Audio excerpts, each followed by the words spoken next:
If it's been a while since you've set foot in a shopping mall food court, it's probably been a long time since you've eaten at a Sbarro. What happened to this once ubiquitous pizza chain? These are the reasons Sbarros are slowly vanishing nationwide.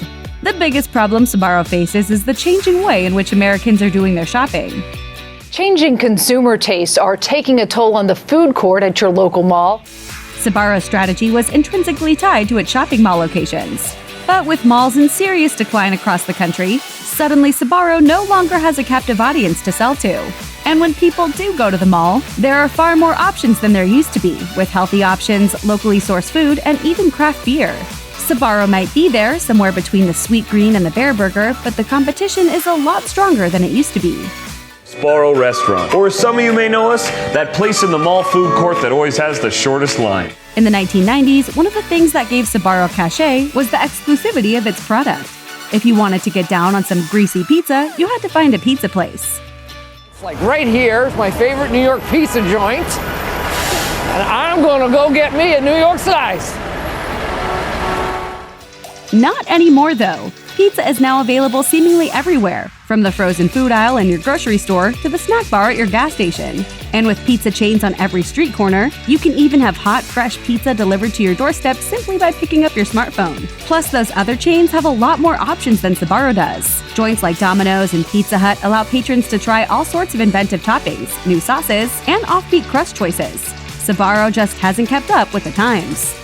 And it's not just their food that's outdated, it's their entire business model. Sbarro has always sold itself as being ready whenever you are, but that means their food isn't made to order. It's made in advance, often well in advance. They are basically trading convenience for quality, and according to restaurant consultant Michael Whiteman, that just doesn't fly with consumers anymore. Sbarro has been stuck with an outdated business model. Its biggest shortcoming is that it sells food that has been sitting out for a while, and more people want food made to order. To their credit, the chain is trying to catch up, as Sbarro has finally begun experimenting with locations outside of malls that actually offer delivery. But according to Sbarro Chief Marketing Officer Annie Pritz, it's been a steep learning curve. It's a very challenging business. We had never done delivery or carryout before, and there's a lot of nuances. You have to master online ordering, you have to master customization, you have to master new products, and you have to make sure ultimately that you are not sacrificing the quality of your product when you're making those deliveries that are 20 miles or 20 minutes from your store. The bottom line for Sbarro, though, is, well, the bottom line. In 2011, Sbarro declared bankruptcy. Then they declared bankruptcy again just 3 years later. Sbarro, the pizza chain, is also filing for Chapter 11 for the second time in 3 years, closing 155 of 400 company-owned stores. Comedians like Conan O'Brien also had a field day mocking the chain for serving fake Italian food to fake Italians. Sbarro's is going bankrupt. Mamma mia, what am I going to do? I need my meatball. Though they eventually emerged from the second bankruptcy in 2014 with a new business plan, they still carried roughly $165 million in liabilities. And even the smallest increase in costs can have major ramifications. In 2014, the cost of mozzarella cheese suddenly spiked by 16%, with cheddar cheese rising by about 25% overall.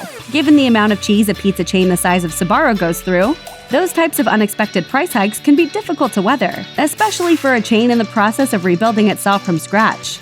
After emerging from bankruptcy protection in 2014, Sbarro was determined to address their issues. Besides experimenting with freestanding restaurant locations, they also went through a branding overhaul and began introducing artisanal ingredients and wood-fired ovens. So far, Sbarro's modernization efforts haven't really paid off. The company's burgeoning social media presence has only racked up around 300,000 followers on Facebook, compared to over 30 million for Pizza Hut and over 20 million for Domino's. We know what you're thinking. Social media, so what? What the does that have to do with pizza? But the lack of engagement online from consumers has also showed at the cash register. In 2016, the chain still saw a 10.6% decline in sales over the previous year, and in 2017, it fell 5.5%. Finally, the biggest issue facing Sbarro is the simple fact that people don't like their food.